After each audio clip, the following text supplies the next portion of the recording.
I actually started playing when I was around 16 or 17 in high school. I'm 24 now, so when the game first came out, I played for about 2 or 3 years. When I first played him, I was probably around 16 or 17 years old, and it was one of my first tournaments, and he actually wasn't that great back in the day. He's kind of brash, he talked a lot of smack, but then when he blew up, and I saw him at UMass, I had no idea it was him. I thought it was just some random really good kid. What's your handle on Smash Wars? And he was like, oh, Korean DJ. I was like, holy crap. Like the legendary Korean DJ? Next. I thought I was decent in Melee because I'd been playing since I was like 11. I had read about Korean DJ, not knowing who he actually was. I landed one hit and got wrecked. He got 5%! He's always been, I guess, quirky, like he'll do things that people don't expect, and that's one of the reasons he took everyone by surprise. KDJ went from nothing to the biggest stage Melee had ever known in less than a year. A year full of upsets and innovation, new rivals and old comebacks, all culminating in a match that would forever define him and the game he came to master.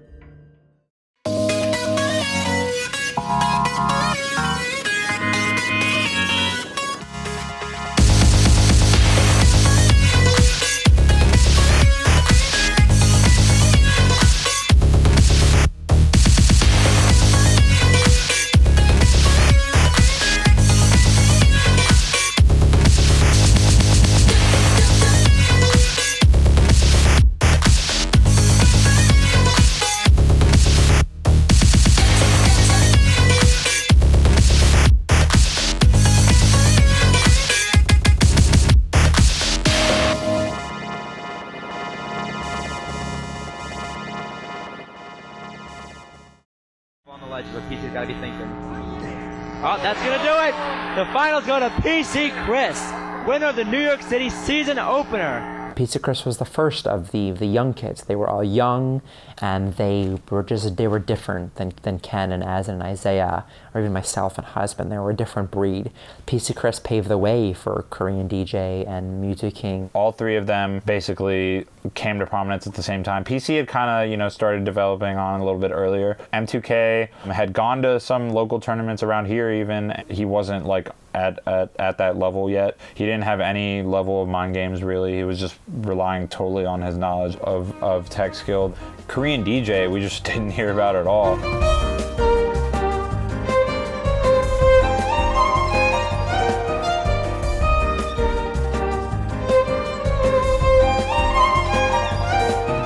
The first orchestra meeting I had was absolutely horrifying because I couldn't read sheet music. I just play by ear. For some reason, I became the concert master of the orchestra. And I just went from this guy who just has absolutely no idea how to read sheet music to becoming the concert master in 4 years. I was like, I don't know how that happened.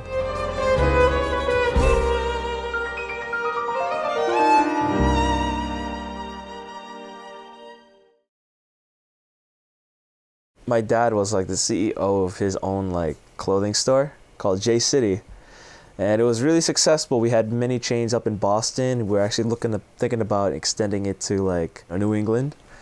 I remember it was second grade. My dad and my mom went to a business trip down in Florida. My dad had to go pick up some shipments, some jeans from China that he had imported. One of my dad's friends gave him a referral. It's like, oh, this guy can give you a ride. The guy went to a bar, and he was pretty hammered. He dozed off on the wheel, crashed into a concrete wall. Doctors were like, no, this guy has only like a 10% chance of living. As a second grader, you don't really understand the magnitude of how serious things are. He just wouldn't give up. Like, he just didn't care. He just wanted to just get better. Just to see that happen, it's really inspirational. Like to see him like going through all this stuff. My father was in the hospital and recovering. My mom had to go to work, so most of the time I was by myself. A lot of the things that I did to really pass the time was like video games. I think the first serious tournament he went to was the one I ended up running. I used to play with the Fall River crew. It was the Ninja Turtles. It was Crazy Jones, Hayato, Roga, Eve, Unknown Force. He understood the game like decently well, but you would never have guessed he was going to be one of the best players in the world at that point. I was doing okay. I was getting like maybe 9th place in my local tournaments. It was like decent. But I wasn't satisfied. I wrote down a list of all the people around me. Who's better than me? It was like a ladder process. I do it step by step by step by step by step. I went to a tournament on the East Coast randomly, but I didn't have a partner. I asked around on the boards, and one guy offered. His name was Korean DJ. And this was when he wasn't so good, and I was fucking excellent. You know, I was like, let me just kind of keep looking around, like, but I really didn't want to team with him. Like, I didn't know who he was. He wasn't doing very well. Like, he was just kind of low level. You knew every good person in the country.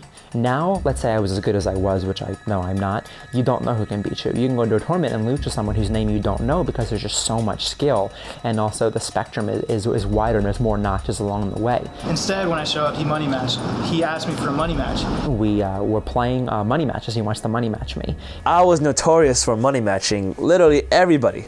I don't care how good you are. I don't care if you're Ken. I don't care if you're PC Chris. I don't care if you're Isaiah. I'll money match you $5.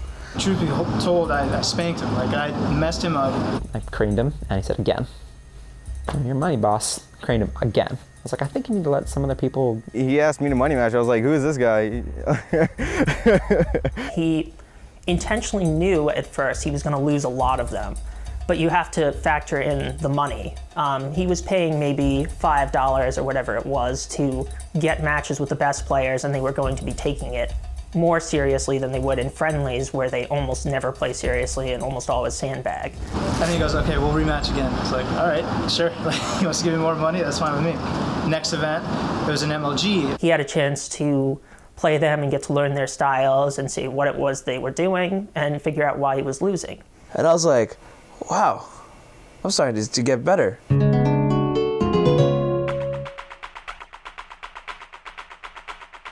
He just started improving exponentially every time he would play. And it was down to the wire. It was down to the last hit. And I was just thinking, this kid is hitting fucking good. I wouldn't be surprised if he beat me in tournament at that point.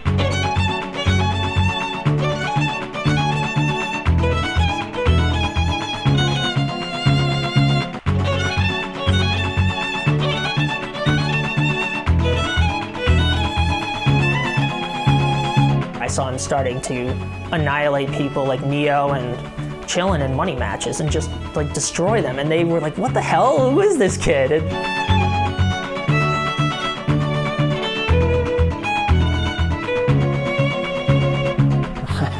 I can't even keep up with them.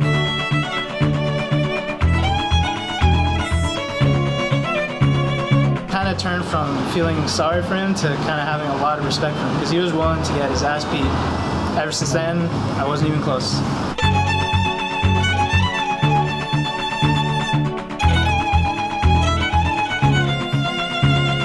And it was a brilliant strategy that very few other players were doing. At every tournament, he had the plan of, in the end, becoming the best.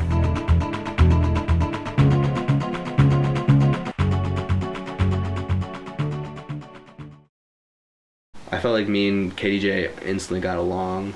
I mean, I feel like I have a lot of rivals, but me and Korean DJ are another rivalry because, like, New York versus Boston, we got that going on. I hung out with him the most out of any of the other professional players, and definitely had a great time hanging out with him. He's a good guy. They had 5 normal tournaments, like regional tournaments, like one in New York, one in Texas, one in Chicago, one in Florida, and then one in Cali. And then they had a playoff in New York and then a final in Las Vegas, and that was like the 2006 lineup. All the regional ones were $2,000 for first place. For New York playoffs, first place was $5,000. The finals in Vegas was $10,000.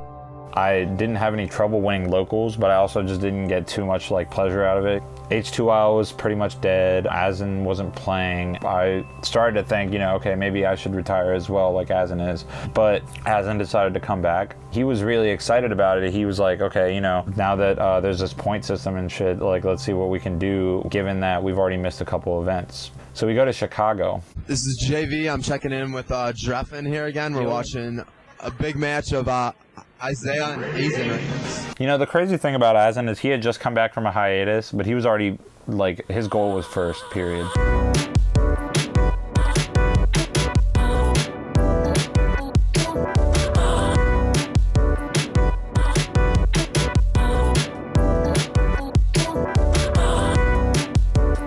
When Azen would take retirements, it seemed to like clear his mind when it came to Smash, and he would come back even better somehow, even though he hadn't been playing at all.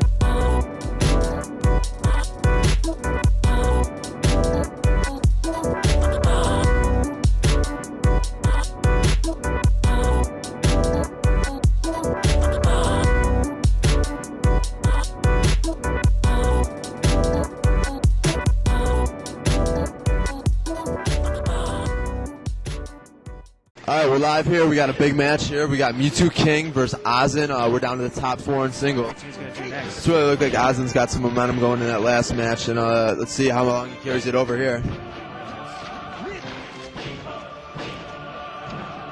Some nice combos by Mewtwo King.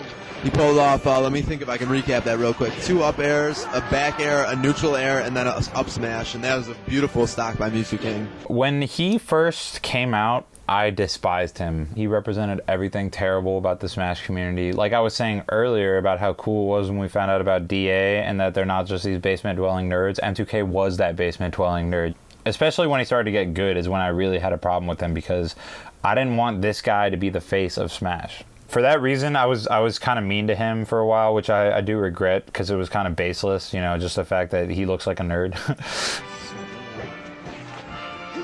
As he's trying to do his best to get Mewtwo King onto a platform, because that's when he can really do some heavy-duty combos right there. He knows he can't afford and that looks like it will end it.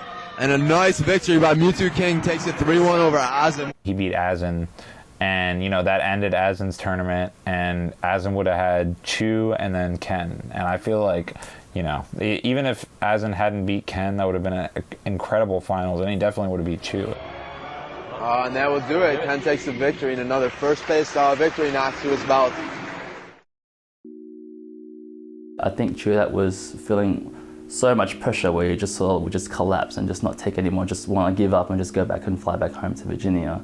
He felt like he was being pushed to the end of the wall in the house because of things that probably affected Ken and Maneklad's performances in tournaments. I couldn't try my best during tournaments because I felt as if they would kick me out of the house. And I didn't want that because I was dating Helen. So I kind of held back. It was like, I don't know what to do with myself. Like, I love Ken's sister, I love my girlfriend, and also I love Ken and Maneklad, but they're pushing me so hard that I don't know what to do with myself anymore. And what should I do? Do I go here? Do I go home? Do I stay here? I don't feel comfortable anywhere because I don't have my East Coast connection anymore, and my West Coast connection is in tatters right now. Should have stuck with Azen chilling. You know how I wrote down that list of people to beat? Ken was at the top. When I first saw Korean DJ, I would just hear someone say, money match, money match, money match, money match. He was the final goal and achievement, alongside with being the best ever. He must have chugged 6 Red Bulls or something before he went to a tournament, because the guy was hyper. MLG Orlando, winners semis. I have never played as well as I did in MLG Orlando against Ken.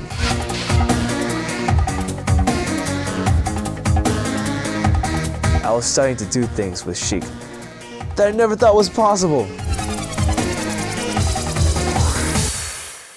DVD popped open, said it was full in the middle of my match against Ken, so I wasn't able to keep it.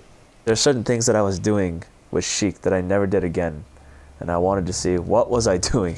He was just very, very aggressive and very hyper. It comes to a point where you have to be really defensive against that or be more hyper and aggressive. And I was right in the middle of that, so I guess his style pretty much countered my style. I'm so in the zone, and I defeated him. I could read him. I mean, he was an open book, but it doesn't mean anything if you can read a book if every single time you turn the page you get a paper cut or something like that, you know? The entire crowd just went uproaring, they were going crazy, and I just felt like I just won the tournament. And then I played against Azen's Marth. I beat Ken's Marth. I got this. I lost. I beat Ken's Marth, but I lost to Azen. Within the pros, I mean, certain people did better against other people. And it all goes down to their play styles and their personalities. Muji King is perfect. He plays the game perfectly. And so when you play the game perfectly against someone who's really, really smart, it doesn't matter. Think about Muji King versus Azen. Azen makes the right choice. Let's say Azen makes the right choice every time. Then Muji King, all he has to do is think about what the next step would be to combat the right choice, because he's a computer. Input information, what's the winning combination, done. So Muji King can beat Azen. Let's say Azen fights Korean DJ. Now Korean DJ is a ball of white hot flame, okay? Azen is not fazed by that. Azen is cool as a cucumber. Azen is what it is. He just sees the game. So when Korean DJ goes nuts with all his craziness, Azen can just dash back, F smash, and just sort of take care of him. So Azen can beat Korean DJ. However, Korean DJ, with all his fire, Muji King can't combat that. Muji King doesn't know. Those coordinates do not compute. You can't put in Korean DJ what he's gonna do because he's learning as he goes. So Korean DJ can beat Muji King. Azen played KDJ right after he had beaten Ken in the same exact matchup and dominated him. Chu came all the way back through losers and beat KDJ in losers finals, and then that set up Azen versus Chu. Azen actually already beat Chuda early this tournament with Captain Falcon. Oh, I think was that a 3-0? It was a 3-0. It was 3-0, yeah. I heard about it. Chu was really looking to win this because Chu had not won an MLG all year. He's been getting the second to Ken regularly. I can see Azen taking this life off, but it's going to be hard. But Chu really good with that sidestep. Oh. Really nice sidestep and kind of got him. All right, we got a lot of applause going on for Chu. Yeah, it seems the majority of the people here for Chu, even though Chu's West Coast and this is an East Coast tournament. It's just so hard, and like there goes his stock. And that was chilling in the background by himself. All that crowd that you hear is just chilling.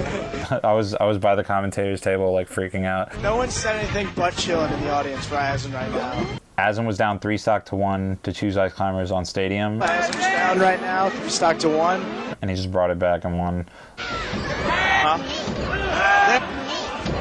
that's a good cheat! And then Azen wins the tournament! Just won Azen Orlando! wins the tournament! And Chillin's hugging Azen! A few months earlier I was considering possibly quitting or whatever, and now like we're back on top, so it was sweet. Unfortunately, there's a loser, and Chu looks really disappointed right now. You want everyone to be friends after the match, and you just hope Chu doesn't take it any personally. Towards the end of the MLG season, I didn't even place very well, so it was all kind of shaken up in my head. I didn't know what was going on. I started off first, got third at Dallas, second at Anaheim, fifth at Chicago, which was my lowest placing at the time. And then at Orlando, I finished 13th, which was the last one before New York. I lost to Hugs, which honestly, he's always been someone I've struggled versus, and he knows that, and I know that. He's one of the few really, really good players that I was able to beat, and that's probably what made a big part of my success as a player, is that I had that ability. Skill-wise, yes, he was better than me. He just seemed to have problems with me, so I greatly enjoyed playing him. I didn't want to say like, oh, I'm not good anymore, like, or I'm not going to be placed in top 3, because even though I might not believe it, like subconsciously I'm going to be thinking it, and like it's just not a good idea. At the playoffs, there's less field of players because it's a sponsored tournament. It's not based on like player attendance. The way singles was structured, you had to have like points to get in. If you weren't top 7 in points, there was only one spot left to get into that final bracket, and we all knew it was going to be Azen. Congratulations to Azen, our level 1 champion. Right now we got a big matchup coming. We got Ken versus Azen on station 1. Ken versus Azen on station 1. The first round was just full of these ridiculous matchups, but obviously the most ridiculous was Ken versus Azen, because Ken was 1 seed, Azen was 8 seed, since he was the one that had won the spot. This is OmniGamer reporting from MLG New York 2006 playoffs. Yeah, and this is White here commentating with OmniGamer. Now, this is probably the biggest matchup of the season, and quite possibly also the biggest matchup of this tournament here, because as many people believe, this head-to-head confrontation may very well determine the outcome of the entire tournament today.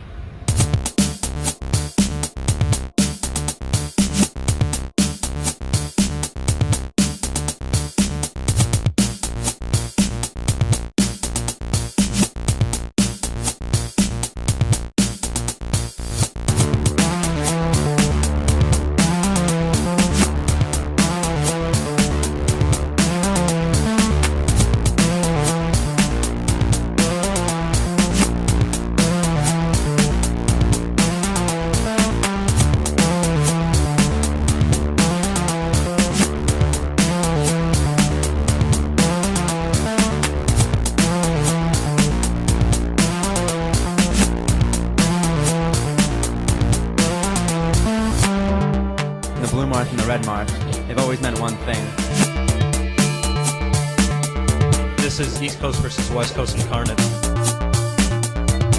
He was the new Azen, he was our hope for East Coast. Exactly. And now Azen's back.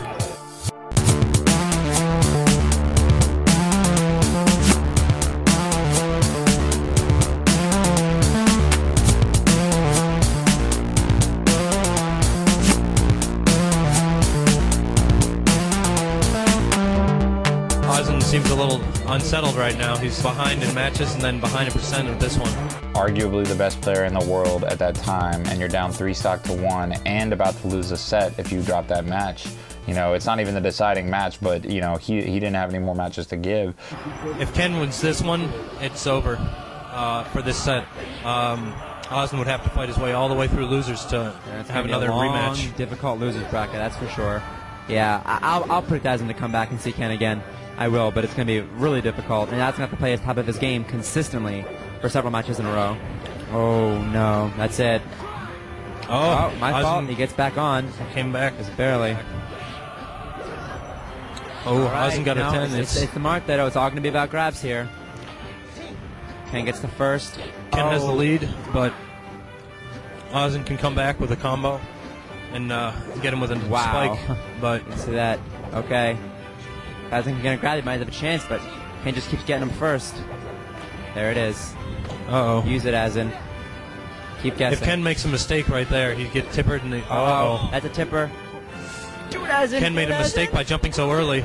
Oh, my God. Oh! And Azen pulls it off. Oh, yeah. Azen at like 130 on his last stock just brought it back. It was the greatest comeback, in my opinion, of all time. People will point to videos where there's a stock difference of a greater comeback, but when Azen beat Ken and that Marth Ditto, that was out of control. And then ended up like 2-stocking him last round, so he won pretty solidly. So that alone remains the only time Azen's ever bested Ken in a tournament, ever. And the fashion that he did it in, like, that's one hell of a way to break a mental block, let me tell you that. KDJ beats M2K, so that sets up Ken versus M2K, first round of losers, and Ken loses.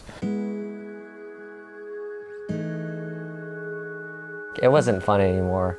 Pretty much, like, it became like a job more so than, you know, actually playing the game and having fun. I was getting older. I was traveling way too much. I don't think my body could take it as much. Like, at first, my prime days, like when I first started, I could go on Smash for hours and hours and hours. Hours, literally, without even sleep, 3 days straight playing Smash. After 2-3 years of doing it, it just takes a toll on you. And there's people out to get you, gunning for you, just like that's what they want to do, just beat you. All those emotions, all that stress just like compiled, and then having like Chillin' Dude or whatever yelling in my ear next to me, I couldn't handle it anymore. I mean, props to him for like coming back and stuff for 3 stocks, but I mean, at that time and moment, I was just like, I think I needed a break.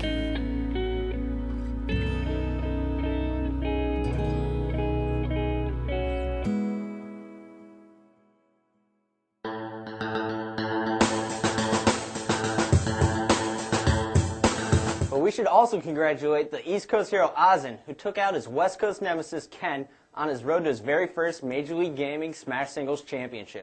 We're here at MLG's playoff event in New York City where Azen just won the Smash Singles event. Azen, congratulations, man. How'd you do it? Thank you.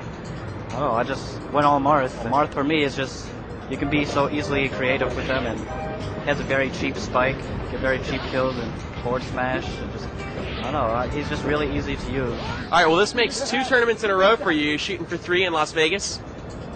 Yeah, I hope so. All right, well, congratulations, and we'll see you in Vegas. MLG Las Vegas, that we have here the epitome of MLG. We were at the Red Rock Casino.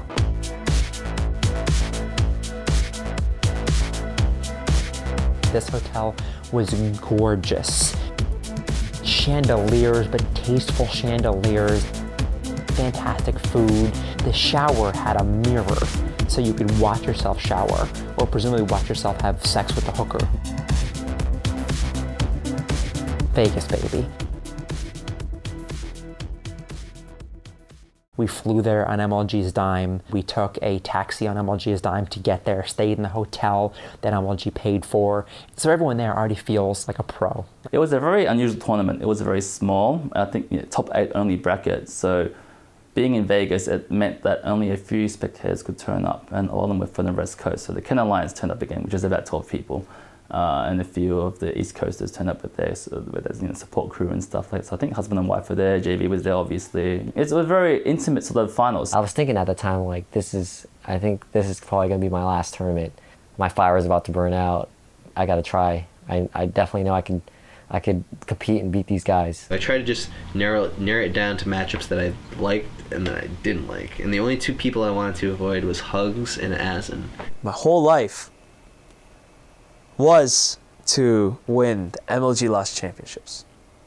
Because that pretty much means you won everything.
Ken just so aggressive right in Azen's face, not giving him any time to breathe.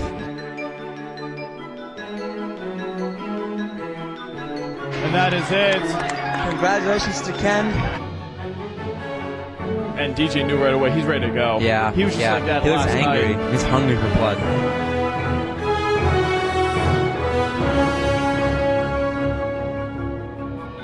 You guys like caged animals just taking turns running train on each other. Badge guard continues. DJ's in control. Ken's in control. Back. He's trying not to die. This might be it. Oh my god. Oh, the cloud's coming. Here comes the cloud. Cloud could change it. Oh my god.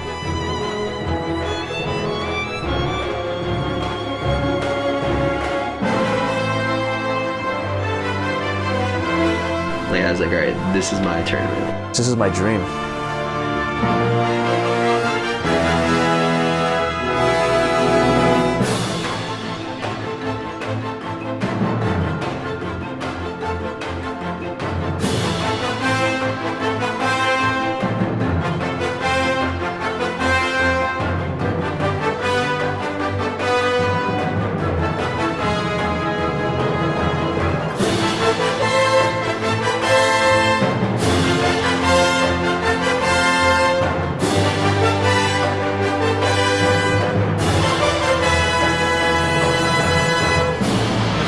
There it is, the up smash. Up smash. PC has won.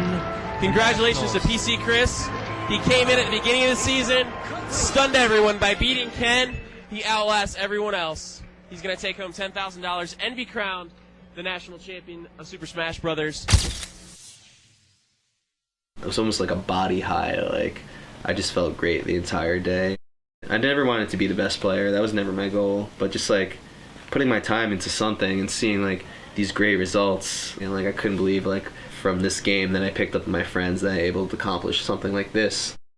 I was set on third. I was like, I'm happy. I'll take third. When he got third and when he didn't become the best player anymore, he's like, you know what, that's okay. I can retire pretty happy because I know that I've done a lot in my time, and I was during a pretty, I guess, a golden era of Smash. So even to this day, he'd still be called the king of Smash just because he dominated during that era. I felt like a huge weight was lifted off my shoulders. Like I can just be happy. Like I was just like one game away from being the champion. I couldn't go to sleep for about 4 days. It hit me hard when I had lost. Like, it really hit me hard. I beat Mewtwo King, I beat Ken, and I got the PC Chris. For some reason, I couldn't beat him. I couldn't beat him.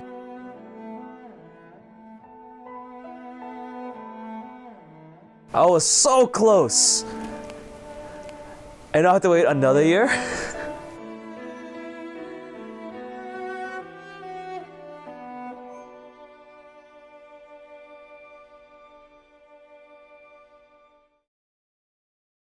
If I had to pick my favorite Smash player of all time, it would no doubt be Korean DJ.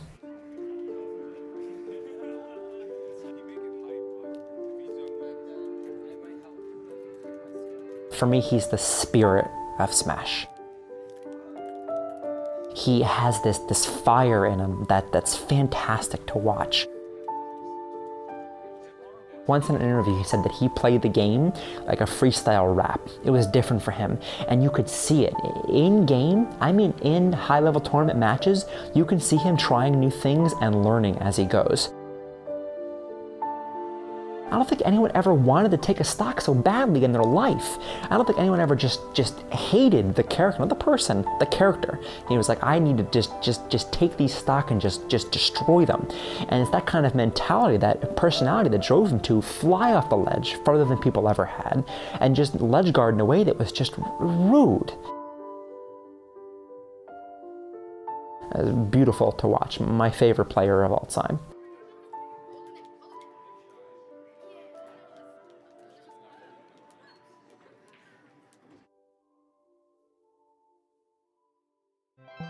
It was 1, 2, 3. That's it. First stop, gone. I just rage quit it. I said I couldn't do it. When I saw that Marth, I was like, he's going to be the best player in the world. Unless you're frame perfect, you're not good enough. He's in that Rain Man world. Mewtwo King can, in fact, recite many, many, many digits of pi. Almost positive he just didn't understand the concept of paying for something in a store. A lot of them felt like Brawl was intentionally made to not be a competitive game, which is true. It's like something broke in his brain, and he forever has a mind block.